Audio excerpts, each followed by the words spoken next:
अस्सलामुअलैकुम नाज़रीन, programme मुकाबिल public के साथ में खुशामदीद। मैं हूं मारिया जदून। मेरे साथ मौजूद हैं रऊफ क्लासरा और आमिर मतीन।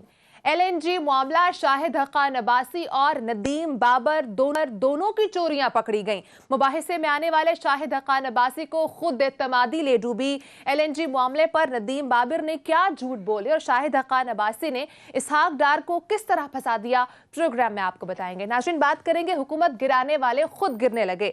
PDM इत्तेहाद में दरारें पड़ने लगी। मौलाना के हामी उनके खिलाफ बोल पड़े। जिन पर तकिया था वही पत्ते हवा देने लगे। मौलाना के हाणी बलूचिस्तान के मौलाना शिरानी ने इमरान खान को सिलेक्टेड कहने वालों को अपने गिरेबान में झांकने क्या कहा है। PDM का मार्च से काबिल रैलियों का ऐलान, क्या राह फरार है। प्रोग्राम के आखिर में बात करेंगे निजी housing society capital smart city का 90% जमीन की मालकियत न होने का इंकशाफ हुआ है। रावलपिंडी डेवलपमेंट अथॉरिटी का फौरी तौर पर तमाम अखबारात को इश्तहार देकर अवाम को मुहतात रहने का मशवरा। कैपिटल स्मार्ट सिटी के इश्तहारात में दिखाई जाने वाली डेवलपमेंट जाली है और तरक्याती काम को रुकवा दिया गया है। RDA का प्रोग्राम मुकाबिल पब्लिक के साथ मौक़िफ़ सामने आया, आपके साथ शेयर करेंगे। आमिर साहब, मुबाहिसा बहुत बड़ा LNG के मामले पर कामरान खान के शो में, और शाहिद हक्कान अब्बासी भी सामने आए और नदीम बाबर साहब भी सामने आए। आपको क्या लग रहा है, क्योंकि आपकी और क्लास साहब की इस मामले पर काफ़ी डिटेल्ड एनालिसिस भी होते हैं, क्या लग रहा है आपको, किसने कितना सच बोला और किसने कितना झूठ बोला? इनका तो बताते हैं किसने कितना सच बोला और कितना झूठ बोला, पर सबसे बड़ा सच ये है कि इस वक्त पूरे मुल्क में गैस की लोड शेडिंग है और लोग सर्दी से बिलबिला रहे हैं, चूल्हे काम नहीं कर रहे हैं। अब हालत ये हो गई है कि जो पावर प्लांट्स हैं उनको भी डीजल और बड़ा ही महंगा जो है फर्नेस ऑयल फूंक रहे हैं, उसका अलहदा नुकसान हो रहा है और इसकी वजह से बिजली के भी काफ़ी जगह प्रॉब्लम आ रही है। बात यह है कि अगर तो ये होता ना कि जी कोई इंटरनेशनल मार्केट की वजह से, कुछ हालात की वजह से, तो इंसान जो है बर्दाश्त कर लेता है। और जब बिल भी आप डबल ठोक रहे हैं और गैस भी ना आ रही हो और ये भी पता हो कि ये मैन मेड है, ये गवर्नमेंटों की नालायकियों की वजह से जो ये कुछ गैस की लोड शेडिंग हो रही है और उसमें पता नहीं चल रहा, यहाँ कि जी माहौल बना दिया कि जी यही नहीं पता चल रहा आम आदमी को कि ये कसूरवार कौन है। उसमें हमारे जैसों के पास तो ना नदीम बाबर आते हैं ना शाहिद हक्कान अब्बासी आते हैं, ये हमें एजाज़ हासिल है। ये लोग मजाक बना लेते हैं, वो सारे बड़ी दफ़ा बुलाया ये नहीं आए। ये बातें हम प्राइम मिनिस्टर के मुंह पे नदीम बाबर साहब और उनको सुना चुके हुए हैं। सो ये कोई हम बड़े क्लियर है कि कौन कसूरवार है कौन नहीं है। उसमें हो ये रहा है कि दोनों ने ये वो जो मशहूर ज़माना PTV की वो थी ना जानू जर्मन, एक का कैरेक्टर आया था कि वो मुलाकड़ा होता है और उसमें वो जानू जर्मन जो है ना जिसको जीत जाता है और वो उंगलियों के विक्ट्री। इस वक्त ये कामरान साहब ने मुकाबला करवाया नदीम बाबर का और शाहिद हक्कान अब्बासी का, ये यही हुआ है कि दोनों साइड जो है ना अपने आप को विक्ट्री के जानू जर्मन बने हुए हैं कि हम जीत गए, वो कहते हैं हम जीत गए हैं। और प्राइम मिनिस्टर जो कि नदीम बाबर साहब का मेरे ख्याल में नौकरी से बाद फारिग कर देना चाहिए था, बहुत ज़्यादा इंतहा हो गई है। सुना है ये खबरें आ रही थी कि उनको मुबारकबाद दी है और सारी PTI जो कह रही है कि जी हमारा जो था ना जानू जर्मन, हमारा जानू जर्मन जीत गया, हमारा पहलवान। और वो PTI वाले भी जिस तरह नून लीग वाले भी शायद का कानवासी। फैक्ट ये है कि इसका फैसला कैसे होगा, क्योंकि दोनों ने इतनी टर्मिनोलॉजी इस्तेमाल की है ना कि आम आदमी तो क्या समझ जाती है। हम बड़ी इसको क्योंकि साल 2 साल से फारिग कर रहे हैं, फॉलो कर रहे हैं, तो हम अभी बताते हैं कि कौन जीता कौन आ रहा। मगर प्राइम मिनिस्टर के लिए, गवर्नमेंट के लिए और अवाम के लिए हम बड़े अरसे से कह रहे हैं कि जनाब आप हमारी माने ना उनकी ना माने ना किसी की ना माने, आसान तरीका है कि इसका एक ऑडिट करा लें, ऑडिट करवा लें। जिस वैसे ही करवाने की ज़रूरत है कि आपने ये जो IPPs का जो फैसला करवा रहे हैं तो उसमें सारी दुनिया कह रही है कि फैसले से पहले देख तो लें, पहले फॉरेंसिक का उसका ऑडिट करवा लें। और जैसा कि आपने बाकी चीज़ों में ऑयल कंपनीज की जब करवाई तो एक्सपैंड करें। सच्ची बात यह है कि ये 2-2.5 साल में भी काफ़ी सारी गड़बड़ें हुई, मगर ये एनर्जी के शोबे में पिछले कई सालों से ये सिलसिला जारी था। सो ऑडिट की जो कट ऑफ डेट मिनिमम होनी चाहिए, वो जब LNG का पहला टर्मिनल LNG आनी शुरू हुई तो एक नया मिक्सचर बना कि कितना ऑयल कितना गैस ये वो, क्योंकि प्राइसेस में फ़र्क था, वहाँ पैसे कमाए गए। तो ये 5-7 साल की 2.5 साल इनके अपने PTI के और 2.5-3 साल कम अज़ कम नून लीग के शामिल करके एक आप टर्म्स ऑफ रेफरेंस में साथ ही आईपीपीस को भी डाल लें, साथ ही एलएनजी को भी डाल लें, एक ऑडिट करा लें, एक जेआईटी बना लें, एक तफ्तीश करा लें। ये हाल है सबसे ज़्यादा। ठीक है। अब हमारे से पूछें तो मैं कहूँगा शायद खाकान अब्बासी साहब भी बिल्कुल काफ़ी सारे कसूरवार है। ये स्टोरियाँ हम करते रहे हैं कि ये जो दोनों टर्मिनल हैं ये इनके ऊपर बड़े ही छोटी इक्विटी के ऊपर प्रॉफिट मार्जिन बहुत ज़्यादा दिया गया, और वो जो कैपेसिटी चार्जेस का जो था 100% उनको जो दिए गए वो बहुत ज़्यादा थे। उनकी प्रॉफिट मार्जिन भी हमारी ये रिपोर्टें आ चुकी हैं, ये ऑडिट के अंदर ज़्यादा क्लियर हो जाएगा। हम ये 2-3 साल से स्टोरीज कर रहे हैं। ठीक है। दूसरा शायद खाकान अब्बासी साहब का एक अजीब ओवर कॉन्फिडेंस है। वो उनके लिए मजाक ये हर एक को चैलेंज करते हैं, चैलेंज करता हूँ मैं, फलाना भी मुझसे मुकाबला कर ले, फलाना भी कर ले। तो वो जब चैलेंज करने आए तो उनको समझ नहीं आ रही थी ठुस।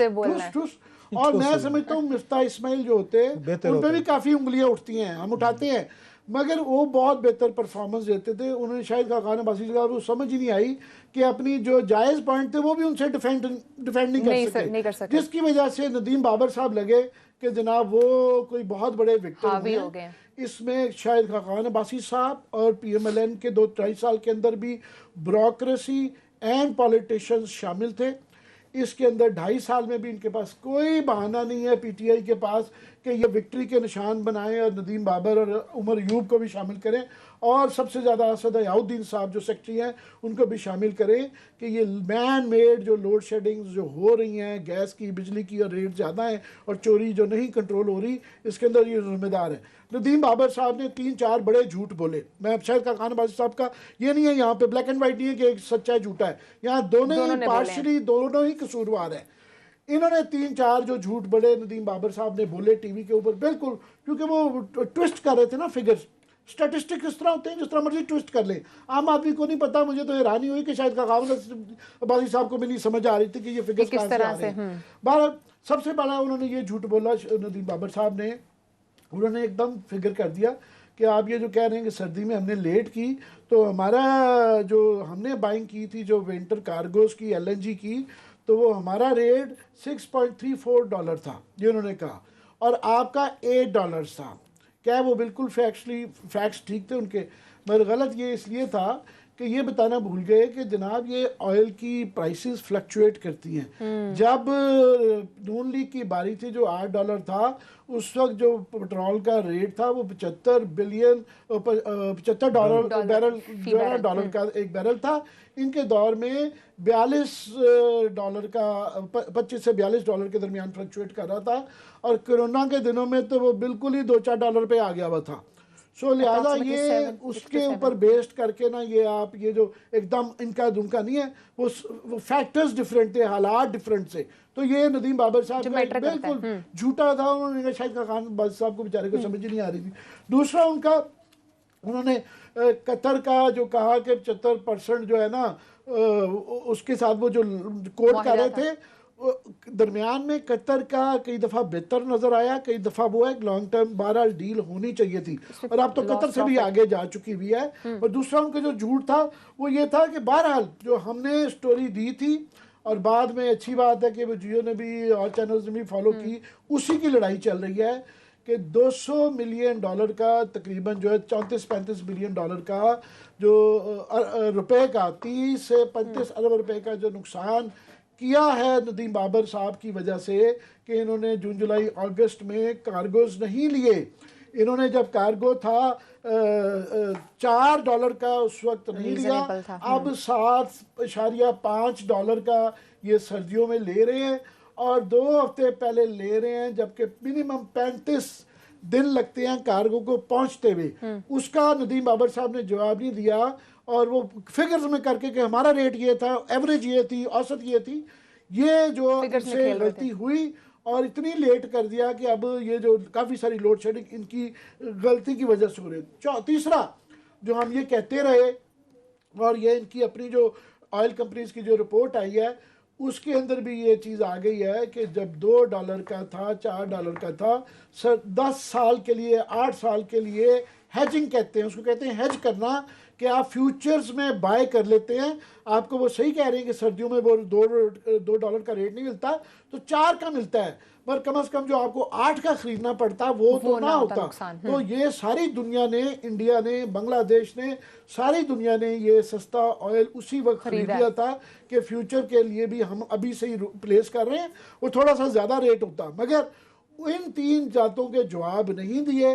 लास्टली ये मैं कह दूं कि आज जो रिपोर्ट जो आई थी ये ऑयल कंपनीज की, गवर्नमेंट की अपनी ऑर्डर की भी, उसके ऊपर अब ऑयल कंपनीज कह रही हैं कि जनाब ये जिन्होंने किया ना इनके बड़े नालायक लोग हैं, इनको पता ही नहीं है, ब्ला ब्ला ब्ला।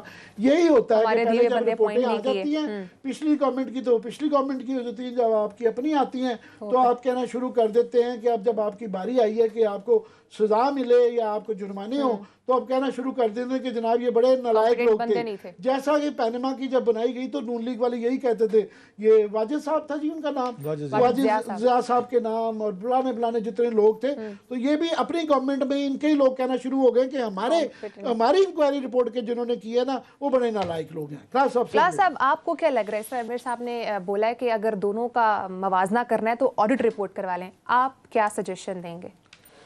ऑडिट रिपोर्ट पे आते हैं, ज़रा बात करते हैं। आमिर साहब की तजवीज़ है ऑडिट रिपोर्ट इसलिए करानी मुश्किल है कि बाद में ऑडिट पे नैब के पैरे बन जाते हैं, नैब के केसेस बनते होते हैं। तो इमरान खान साहब पे भी जो अगर ऑडिट करवाते हैं आज तो जो बात यहाँ पे होती है कि इन्होंने डिलेड ऑर्डर किए हैं, ये भी कल को ऑडिट में आएगा कि भाई साहब आपने लेट ऑर्डर्स किए जिससे पाकिस्तान को 20-22 अरब या $200 मिलियन जिसकी बात करते हैं स्टोरी जो आमिर साहब ने ब्रेक की थी पहले, तो फिर इनका भी बनेगा कि इनके गलत फैसले या डिलेड फैसलों की वजह से मुल्क और कौम को इतने $1 मिलियन जो है ना ज़्यादा देने पड़े एक गलत फैसले की वजह से, जो आपको ओवर कॉन्फिडेंस था या वट जो भी था। एक तो ये है ऑडिट की वजह से, दूसरा ऑडिट के फैसले यहाँ रिपोर्टें आ गई हैं उन पे कुछ नहीं हुआ। जो आमिर साहब कह रहे हैं यहाँ पे आपकी उसकी बीट का स्कैंडल आ गया, आपका बिजली घरों का, आपको याद होगा उसकी पावर की रिपोर्ट आई थी, आपकी यहाँ पे शुगर की रिपोर्ट आई थी, अद्वियात की तो कभी कराई नहीं गई। अभी उसके सामने एल एंड कंपनी की आ गई, उसमें इमरान खान साहब ने क्या कर लिया है कि ऑडिट पे बहुत बड़ा बम मार देंगे।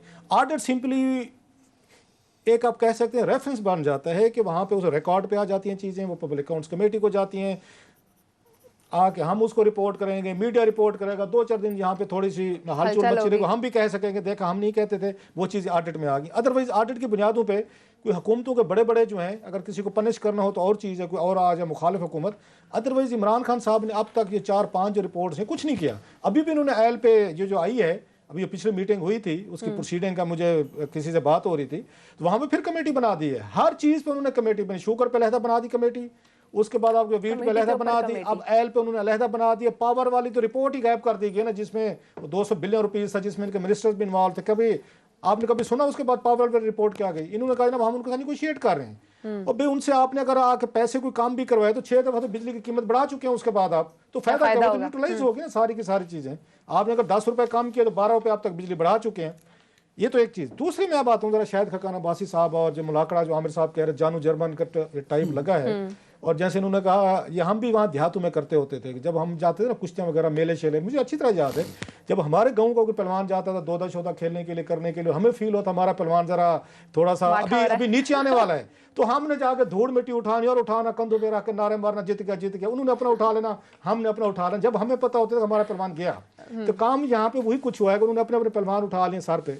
लेकिन मेरे जो अपने असेसमेंट है, एक तो शाहिद खकान अब्बासी साहब की मुझे नहीं समझ आई कि आप इस मुल्क के वजीर आजम रहे हैं, आप जाके एक उसके ये प्राइम मिनिस्टर ऑफ पाकिस्तान के असिस्टेंट जो है, स्पेशल असिस्टेंट ऑन एनर्जी हैं, उनके साथ आप डिबेट करने बैठ गए। वैसे आपको मिफ्ता इस्माइल को जाना चाहिए था, जो मेरी जहन है। जरा अब्बासी साहब का अप्रोच देखें, जो बात ये ओवर कॉन्फिडेंस, या मैं उनके जहन में I can get me with the murder with smile, ये आप आजकल देखें ना शाहिद खकान अब्बासी साहब संभाले नहीं जाते। ये आमिर साहब माने ना या ना माने, हम सबसे ज़्यादा उस पर तनकीद करते नदीम बाबर साहब ने, उन्होंने लम्मा लिया था इनको, इनके शाहिद खकान अब्बासी साहब को चलाकी आती थी, उन्होंने बड़ी अच्छी चलाकी की है। उसूल पता क्या है भाई, नदीम बाबर में अभी 1-2 चीज़ें आ रही हैं जो हम बात करते हैं, जैसे इन्होंने कहा कि उन्होंने डिलेड ऑर्डर किए जिससे नुकसान हुआ है। बाकी चीजें हम ये तवक्को किए बैठे थे कि शाहिद खकान अब्बासी साहब आप बड़े माशाल्लाह समझदार हैं, ये 3 पॉइंट्स पे करेंगे, इस पे किए नहीं। अच्छा, अगली बात यह है कि आपको कहना चाहिए कि मैंने अगर डिबेट करनी है तो मैं इमरान खान साहब के साथ करूंगा, he is the prime minister of Pakistan. आप में इतनी समझ बूझ है कि आप जाके प्राइम मिनिस्टर होके आप एक उनके असिस्टेंट जो है उस पे एनर्जी के उनके साथ बहस कर रहे हैं। जरा आप इनका ज़रा मिजाज देखें कि वो किस तरीके के मिजाज के साथ गए हैं। क्योंकि मेरा कल समझदार बंदा होता वो पहले इमरान साहब को कहते थे हजूर ये प्राइम मिनिस्टर मैं रहा हूँ तो मेरे अगेंस्ट जो है ना प्राइम मिनिस्टर ऑफ पाकिस्तान को आना चाहिए, मैं और इमरान खान साहब बैठ के डिबेट करेंगे। जो बाइडन की ट्रंप की डिबेट हो सकती है, ना कि उनके आगे जो उनके वजीर हैं, वजीर वर्सेस प्रेसिडेंट नहीं होता। सो ये उनकी सबसे बड़ी दाद दें कि जिनने इनको कैल कर लिया कि भाई साहब आप जो नदीम बाबर के साथ अब डिबेट करें। एक चीज। दूसरा, अब तक इनका क्या तरीका था शाहिद खकान अब्बासी साहब, इन्होंने टीवी चैनल्स पे जाना, जिसने इनसे सवाल करना, क्योंकि माजरत के साथ मेरे बहुत सारे दोस्त हैं, उनमें से किसी ने LNG स्कैंडल कभी रिपोर्ट नहीं किया, उन्होंने कभी डॉक्यूमेंट्स नहीं पढ़े, उन्होंने कभी प्रोब नहीं किया, उनको पूरे इसका सेक्टर का, इसके मसले मसाइल, इशू स्कैंडल का इसमें 90% बल्कि 99% में से किसी को नहीं पता था। ना वो आके उनसे सवालात पूछते थे, ना उनको प्रोब करते थे। 3-4 लोग हैं जिन्होंने इसको रिपोर्ट किया और समझते भी हैं। अगर शाहिद खकान अब्बासी साहब भी यही समझ, जहाँ पे जाते हैं रिपोर्टर को 2 मिनट में अगला एंकर को बेइज्जती कर देंगे। अब उसके बेचारे के पास क्योंकि ये बैकग्राउंड नहीं होता, उसको इनकी तमाम वारदातों का पता नहीं होता कि शाहिद खकान अब्बासी साहब करते क्या रहे हैं, हुकूमतें क्या करती रही हैं, GADC पे क्या किया, टर्मिनल पे क्या किया, इन्होंने वहाँ पे कतर गैस पे क्या किया, और इन्होंने किस तरह के माल बनाए हैं, किस किस तरीके से माल की इन्होंने डील दी है। सो उनको पता चल गया था कि पाकिस्तानी साफ़ी जाहिल हैं, इनको तो पता ही नहीं है, क्योंकि बड़ा टेक्निकल फील्ड है। और जब भी बात करेंगे तो मेरे ख्याल सादिया अफजाल के ये शो में थे आमिर साहब, 92 में, उनको नहीं पता था आमिर साहब बैठे हुए, वो उस पर सादिया ने कोई आके क्वेश्चन किया, टेलीफोन पे था, चढ़ गए। उन्होंने यही बात की, आप कौन, आपको जरूरत कैसे हुई मुझसे पूछने की, आपको पता है क्या? आमिर साहब ने कहा, बेइज्जती कर दी एंकर की कि आप नालायक हैं, आपको पता ही नहीं है क्या आप बात कर रही हैं, और आपको ऐसे ही आप प्रोग्राम करने बैठ जाते हैं, क्या पता है आपको। अब मैं टेलीफोन लाइन पे था, मैंने कहा जनाब ज़रा आप अपनी टोन ज़रा बेहतर ही रखें, तो चले मैं पूछ लेता हूँ, जसारत कर लेता हूँ। ABC मैंने 2 सवाल किया, कहते मैं तो शादी पे आया हूँ तो मैं बात नहीं करूँगा, बाद में बात करूँगा। तो इनको पाकिस्तानी सहाफ़ी जो है माजरत के साथ तैयारी नहीं करते, शो में बैठने से पहले तैयारी नहीं करते। जनरल सवालात पूछेंगे, जनरल जहाँ जी आप एक जो उस पर कतर गैस के हवाले से जो आप पे स्कैंडल आता है, वो 2 मिनट में बैठ के भुगता देते हैं, क्योंकि अगला उनके पास दूसरा सवाल ही नहीं है, एंकर के पास तैयारी नहीं है। या जनाब आपका नाम आता है टर्मिनल में, जी बिल्कुल झूठ है, आप बताएं जी, आगे से उसको एंकर की तैयारी नहीं है। पाकिस्तानी एंकर माजरत के साथ हाथ बांध के बैठा हूँ, वो तैयारी करके नहीं बैठते। आप किसी को बुला रहे हैं, थोड़ी सी तैयारी कर लें पूछने के लिए। अब ये ओवर कॉन्फिडेंस था जिसका ये शिकार हुआ है शाहिद खकान अब्बासी साहब के, मैं किसी टीवी चैनल पर जा रहा हूँ, वो जैसे पाकिस्तानी एंकर्स को नहीं पता होता, कभी खबर नहीं की, कभी स्टोरी नहीं की, जनरल डिस्कशन होती है, जनरल डिबेट होती है, 2 मिनट में लिपटा दूंगा, वट एवर। नदीम बाबर साहब पूरी तैयारी के साथ गए हैं। ये पहली दफ़ा शाहिद खकान अब्बासी साहब, वो कहते हैं ऊँट पहाड़ के नीचे आया है, ये पहली दफ़ा इनसे किसी एक्सपर्ट ने, जिसको इनकी एनर्जी का भी पता है, उनको पूरे आके LNG का भी पता है, उनको तमाम उन वारदातों का पता है जो वारदातें PM नवाज, डार साहब, मिफ्ता साहब या शाहिद खकान साहब कर चुके हैं। ना सिर्फ उनको आके इनके बिजनेस का पता है सारे का, बल्कि वो तो पिछले 2-2.5 साल से नदीम बाबर जो हैं इनकी फाइलें देख के बैठे थे कि शाहिद खकान अब्बासी साहब क्या कुछ करते रहे, डार साहब क्या करते रहे। उन्होंने इनसे 2-4 सवाल डाले, और यही रोला हम डालते थे कि GADC वाला जो है कि भाई साहब इससे कोई बड़ा स्कैंडल हो सकता है, मतलब है मैं क्या कहूँ, इससे बड़ा क्राइम हो सकता है कि 226 अरब। अब ये हमारे लिए खबर थी जो नदीम बाबर साहब ने वहाँ पे उन्हें रिवील की, इट्स ए बिग स्कैम। वो ये कह रहे हैं कि 226 अरब रुपया या GADC का इकट्ठा किया गया 5 सालों में। उस 226 अरब रुपये का पता नहीं है डार साहब ने कहाँ खर्च किया, और वो खर्च होना था इन्हीं पे ही, आपकी LNG पे होना था, आपकी पाइपलाइंस बननी थी, एंग्रो के जो इन्होंने बनाए बाद में डीलें की, इन्होंने वो बनाने थे, टर्मिनल बनाने थे, ईरान से गैस पाइपलाइन वगैरह आनी थी।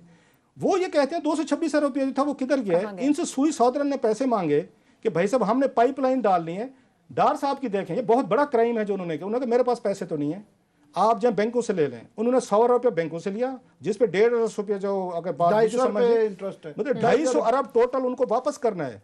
डार साहब ने उसको आके उसमें से 100 अरब नहीं दिया SNGPL को, पाइपलाइन उनको बैंकों से ले लो आप, और खुद अब उसको बैंकों को डबल। जो बात उन्होंने नदीम बाबर साहब ने की बड़ी अहम थी, उन्होंने कहा पहले आपने इनसे GADC ले लिया लोगों से बिजली और अपने गैस के बिलों में कि हमने पाइपलाइनें बिछानी है। जब वो बिछाने का टाइम है आपने कहा हम नहीं देते, जाएं लोन ले लें।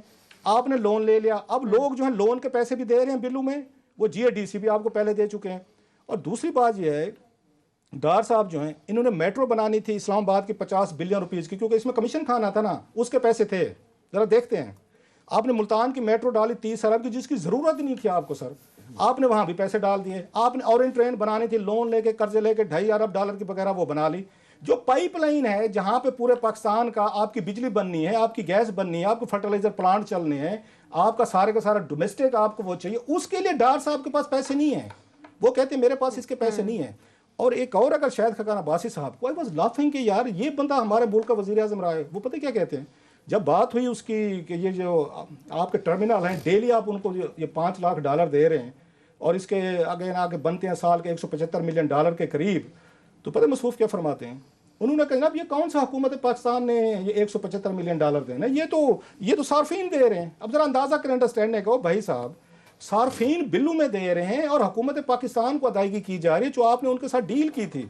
$175 मिलियन जो है ये कोई आपके हमारे ये सार्फिन तो जेब से वो दे रहे हैं, हुकूमत पाकिस्तान और उन दोनों का कोई पैसा कोई डिफरेंट तो नहीं है। वो ये कह रहे थे कि सार्फिन पैसे दे रहे हैं $175 मिलियन, आपको इसमें से क्या रहा है और मेरी वजह से $200 मिलियन आपको बच गया।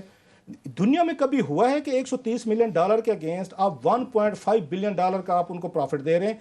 और उस वक्त जब इन्होंने किया था डॉलर $100 का था आमिर साहब 2014 में या 15 में, अब डॉलर $160 का। उस वक्त अगर पाकिस्तानी आपने कैश जाके लेना होता, बाई करनी होती थी डॉलर, उस वक्त आप उनको $3.25 करोड़ का ये डॉलर लेते थे, $2,72,000 और उनको पे करते थे एंग्रो को, जो पाकिस्तानी कंपनी है। अब इनको जाके देने पड़ते हैं $7 करोड़। सो एंग्रो ने जो हाथ मारा और पाकिस्तान को उन्होंने बहुत बड़ा इस पे हाथ मारा, जो बहुत बड़ी डील दी गई, $130 मिलियन की, $13 करोड़ की आपने उनकी इन्वेस्टमेंट दिखाई है, लोकल कंपनी है, और उसको आपने $1.5 बिलियन दे दिया है। और उसको शायद खकान अब्बासी का इतना बड़ा जुर्म किया उन्होंने, मतलब के बाद एंग्रो का तो है ही है, सेकंड टर्मिनल की बात ही नहीं होती, उसमें मिफ्ता इस्माइल फंसते हैं और उसके अंदर इकबाल ज़ैद अहमद जो कि डिफॉल्टर थे वो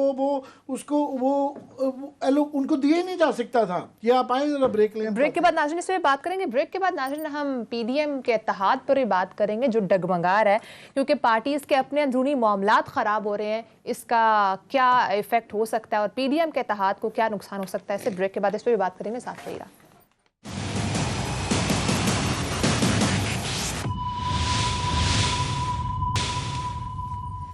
वेलकम बैक नाज़रीन। आमिर साहब, इस मनाजरे में इसहाक डार साहब का भी एक स्कैंडल सामने आ गया, जरा वो भी बता दें आवाम को। इसहाक डार साहब का जो है वो क्लास साहब ने डिटेल्ड उसके अंदर बता दिया है। मैं क्विकली जो है ना सियासत पे करना चाह रही, मैं क्विकली 2-3 पॉइंट इसमें सिर्फ ऐड कर दूं कि शाहिद खान अब्बासी साहब जो है उनकी जो है ना एक वो सिनिकल जो स्माइल होती है ना, ही करके, तो वो नदीम बाबर साहब ने उनको सही उसी पे रखा, बजाय वो उनका इम्तिहान लेते हैं वो उल्टा अपना इम्तिहान देते रहे, जिसमें नदीम बाबर साहब का हम पूछना चाहते हैं क्विकली। ये 3-4 पहले बातें की हैं, 3-4 चीज़ें जो हैं उनका सबसे बड़ा मसला ये है कि कॉन्फ्लिक्ट ऑफ इंटरेस्ट है, उनकी अपनी IPPs हैं और GIDC के अंदर भी वो इसलिए बचा रहे थे, अब फिर अगेन IPPs के अंदर, इसलिए उनको इस नौकरी से हट जाना चाहिए। ये है दूसरा उनका जो जिस पे नई बात उन्होंने की कि जी नए टर्मिनल्स का उन्होंने उन पे डाल दी कि जी हम अब कमीशन करने वाले हैं। भाई साहब 2.5 साल आपने क्यों नहीं किया? 2.5 साल में क्यों सोए रहे आप कि 2.5 साल क्यों नहीं किया?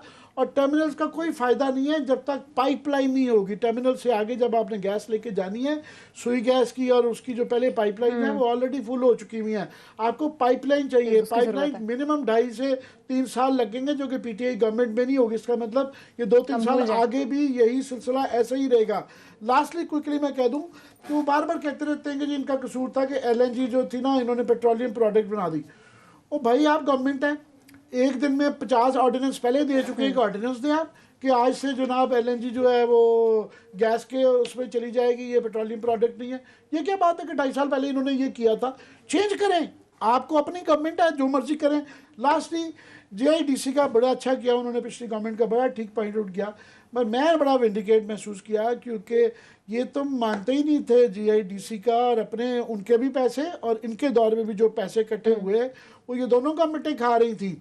और अब भी जो है GIDC के वो जो सारे पैसे हैं गवर्नमेंट के फाइनेंस के पास पड़े हुए हैं और ये रिलक्टेंट है उनको रिलीज़ करने में। और ये हालांकि अदालत ने उसको मैंडेटरी बनाया हुआ है कि ये आप वो करें, वरना एक फलानी 2-3 मिनरल मार रह गए हैं, जिसके बाद ये एक तो कलेक्शन भी बंद हो जाएगी और ये बिल्कुल उसके ऊपर फिर कुछ उसका जुर्माना टाइप भी मेरा ख्याल इनका कुछ नुकसान भी होगा, ये ख़त्म हो जाएगा शायद अकाउंट। थोड़ा सा आमिर साहब इससे पहले हम सियासत पे जाएँ, आपने GIDC की बात की, इससे बड़ा क्राइम हो सकता है कि हमने यही बात उठाई थी जिसकी सजा मिली मुझे और आमिर साहब को, इमरान खान साहब नाराज हो गए, जिसको पॉइंट बना रहे थे नदीम बाबर साहब कि नवाज शरीफ साहब और यहाँ पे इसहाक डार साहब का इनका दौर लगा, इन्होंने 226 अरब रुपया इन्होंने कहाँ उड़ा दिया है, किस पे खर्च किया है। और डार साहब की जो वीडियो है उसमें भी कहें कि हमने कंसोलिडेटेड फंड में डाल दिया। तो भाई साहब ये सेस फंड होता है, पर्टिकुलर पर्पस के लिए होता है, कंसोलिडेटेड फंड में भी तो इसका अकाउंट रखा जाता होगा ना कि सेस के पैसे हैं। आप बताएं ना पैसा किधर गया है? 226 अरब रुपया एक आप उसका हमें पता ही नहीं है। दूसरा, आपने वहां पे आके 250 रुपया एक और उस पर कौम पे डाल दिया, 100 रुपए का आपने लोन लिया, 150 रुपए का वो बता रहे थे आपने, उस पर आपको सूद पड़ेगा। सो टोटल तो आपने 500 रुपए का इस कौम पे आपने वो मारा, 250 रुपए भी वो गए, हमें नहीं पता कहाँ पे गए, बताए ना हमें जरा।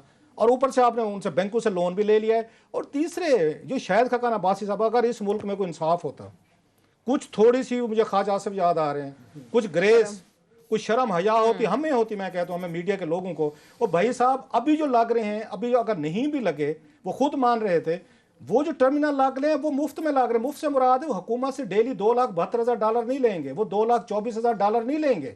अगर वो बिजनेस कर सकते हैं, वो अपना पैसा बना सकते हैं, कमीशन या वट एवर प्रॉफिट ले सकते हैं जो नए लगने हैं। ये शाहिद खकान अब्बासी साहब से हमें पूछना चाहिए कि आपको किसने कहा था कि आप $5 लाख उनको डेली पे 15 साल के लिए, नोइंगली कि हमारे पास पैसे नहीं है, डॉलर नहीं है, फिर आपने डॉलर में आपने डील की।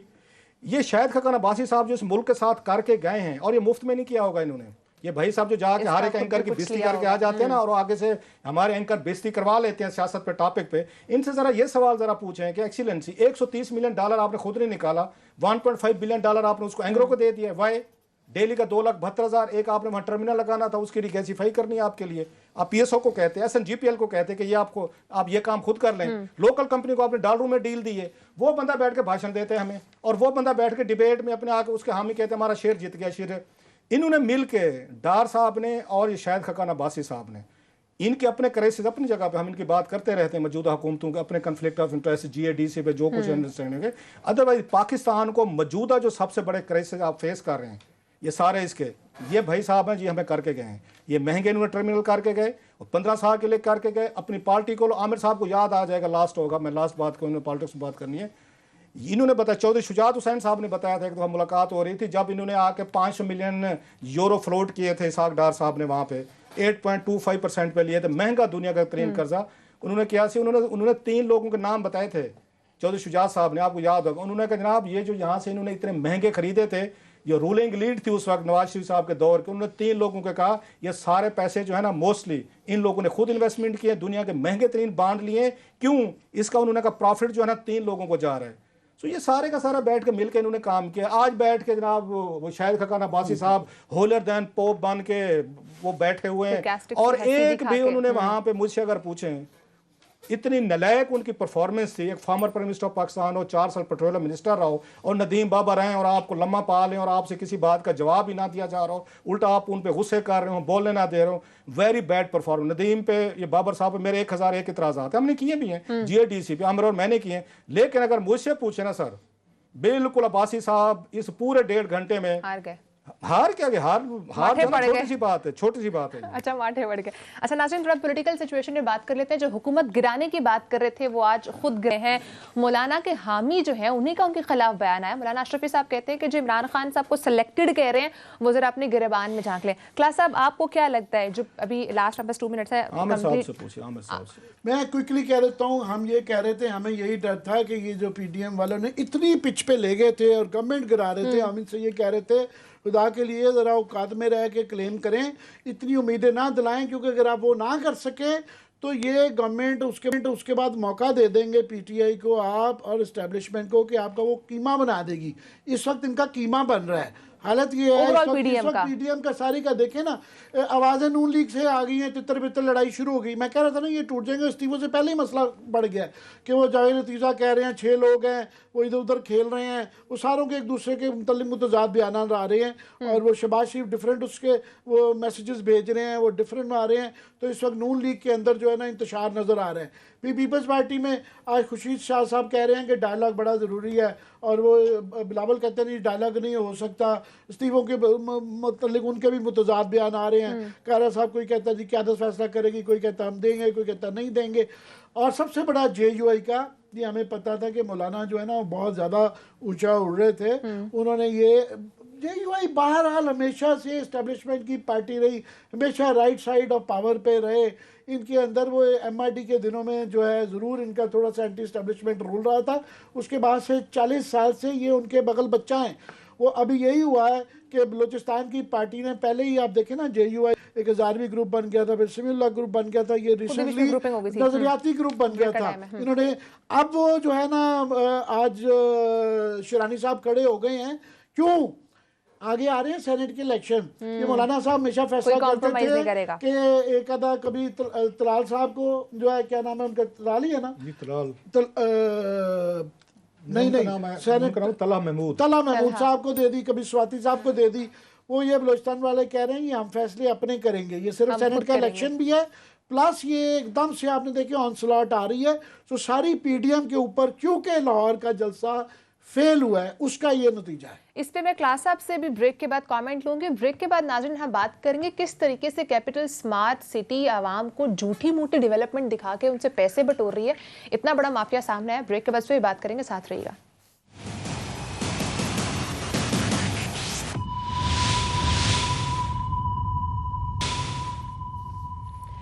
वेलकम बैक नाज़रीन। हमने पिछले प्रोग्राम में बात की थी किस तरह से निजी हाउसिंग सोसाइटीज़ झूठी डेवलपमेंट दिखाकर आवाम से पैसे लूट रही है। आमिर साहब ने बात की थी निजी housing society capital smart city की, किस तरह से वो लोगों को झूठी कमर्शियल्स दिखाकर आवाम से पैसे लूट रही हैं। आपको क्या लगता है क्यों नई हुकूमत इस चीज़ पर काम कर रही है, एक्शन ले रही है कि इस तरह के स्कैम से लोगों को बचाया जा सके? ये कैपिटल स्मार्ट सिटी तो सिर्फ एक हमने एक बीच में से चंक लिया है बताने के लिए कि इस वक्त हाउसिंग के अंदर हो क्या रहा है। हम आइंदा आने वाले दिनों में हाउसिंग को ज़रा ज़्यादा टच करेंगे। वो इसलिए इस गवर्नमेंट का सबसे बड़ा प्रोजेक्ट जो है वो नया पाकिस्तान हाउसिंग है। इन्होंने क्लेम किया हुआ है, वादा किया हुआ है कि ये हमारा सबसे बड़ा एक कितने जी, इन्होंने 10 लाख घर बनाने हैं, जो है गवर्नमेंट ने 50 लाख घर बनाने हैं। और ये कंस्ट्रक्शन को कह रहे हैं कि ये हमारा मेन जो है ना एरिया है जिसमें से हमने इकोनॉमी को चलाना है। बात यह है कि लोगों के पास इस वक्त कारोबार जनरली ठप है और सिर्फ एक ही चीज़ रह गई है, हर बंदा जो है वो अपने पैसे जो है बची कुची दौलत जो है और इन्वेस्टर है वो हाउसिंग में लगा रहे हैं। और हर जगह पे ये हो रहा है कि बड़े शहरों में ये जो LDA, MDA, FDA, RDA जो है ना, ये मिल जाती हैं बाबुओं के साथ और बिल्डर्स के साथ, माफिया के साथ। और कहीं गवर्नमेंट, कहीं कोई रेगुलेटरी बॉडी, ये रेगुलेटरी बॉडीज हैं, ये बीच में शामिल हो गई हैं। और हर शहर में, हर कस्बे में यही वाली चीज़ हो रही है कि TM में मिल जाता है माफिया के साथ और साथ में मिला लेता है डिप्टी कमिश्नर साहब को। ये तिगड़म जो है ये हर शहर में ये लूट मच रही है। ये तो सिर्फ मिसाल दी थी, हमने बताया था कि ये बिल्कुल इस्लामाबाद के साथ पिंडी के अंदर जो है ये एक था। इन्होंने अपनी वेबसाइट पे क्लेम किया हुआ है स्मार्ट सिटी वालों ने कि 60 से 80 हज़ार जो है ना ये कनाल का कि जी हमारे पास ज़मीन है, सबसे बड़ा प्रोजेक्ट है। और हाई राइज दिखाते हैं कि जो लगता है कि न्यूयॉर्क यहीं आ गया, जो है न्यूयॉर्क की स्काईलाइन उठा के दिखा दी हुई है इश्तिहार में, लगता है कि जन्नत बन जाएगी और लोग वाकई इनसे मरूब हो जाते हैं और इश्तिहार चलते जा रहे हैं। तो हमने ये स्टोरी की थी कि जनाब इनको जो कि नए MD साहब आए हैं, DG साहब आए हैं RDA के अंदर, उन्होंने हमारी इसको मान लिया कि आप बिल्कुल ठीक निशानदेही आपने की कि इनको 2 पार्शियल NOCs मिले हैं, इजाजतनामे पार्शियल, एक 2000 कनाल का, एक सिर्फ 5 का, 7000 का पार्शियल NOC है जो कि बहुत मशकूक है, मुश्तबा है। और वो DG साहब कह रहे हैं, मैं इस पर भी स्टडी कर रहा हूँ क्योंकि हमने उनको ये पॉइंट आउट किया था कि जनाब इनके पास 7000 कनाल भी नहीं है क्योंकि गवर्नमेंट ने इश्तिहार देती है गवर्नमेंट कमिश्नर साहब के ये खसरा नंबर है, अगर ये मुश्तरका खाते हैं तो बताएं।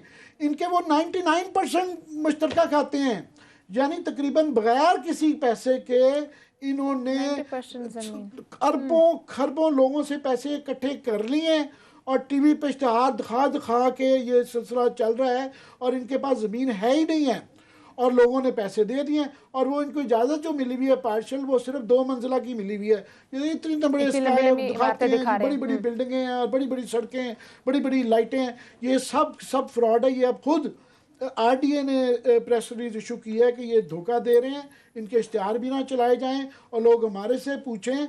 मगर मैं कहूँगा RDA साहब, ये खुदा के लिए आप लोगों ने ये पार्शियल इजाज़त दी आप, और ये हर जगह ही हो रहा है। इसी ये कैपिटल स्मार्ट वालों ने लाहौर के अंदर ये पहले ये भी फ्रॉड करके आ चुके हैं, वहाँ भी यही सूरत हाल है और लोगों को भी तो कुछ नहीं मिला, कुछ नहीं। वहाँ भी बिल्कुल इसी तरह का बगैर इजाज़तनामे के या पार्शियल इजाज़तनामे के जो है वहाँ भी सिलसिला किया है। और ये इस्लामाबाद में इस वक्त आप देखें 250 जो हैं, हम बड़ी स्टोरीज कर चुके हैं, गैर मंजूर शुदा स्कीमें हैं वो भी पैसे ऐंठ रही हैं, और लोगों की सारी उम्र की बचत की हुई जो पूंजी है लोग लगा देते हैं। लोगों का भी कसूर है, गवर्नमेंट भी मगर उसके अंदर शामिल है, और माफिया तो है ही है। और 50 के करीब इन्होंने NOCs दिए हैं, अप्रूव किए हैं। 50 में से, ये सिर्फ पिंडी की मैं बात कर रही हूँ, RDA में सिर्फ 2 या 3 स्कीमें हैं जो कि थोड़ी सी मेच्योर की हैं। जो अप्रूव्ड हुई स्कीमें हैं सभी के सब फ्रॉड कर रहे हैं।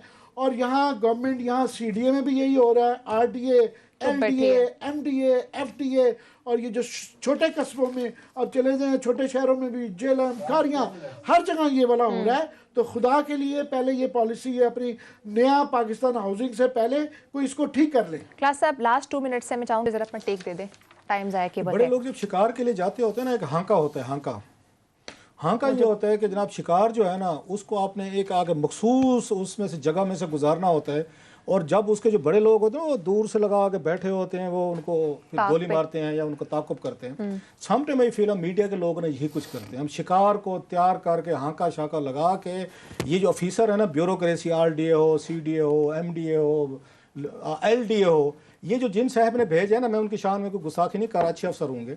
बेसिकली उनके लिए एक बहुत बड़ी डील तैयार की जा रही है। कल को वो बैठ के इन्हीं की चीज़ें रेगुलाइज करेंगे। इसी ही आप सुन लेंगे, ज़रा कुछ दिन सब्र करें, रेट बढ़ जाएंगे। ज़रा थोड़े से कभी बात ये मीडिया में आ गई, ज़रा देख लें, रोप पड़ के नहीं हम नहीं करते जनाब।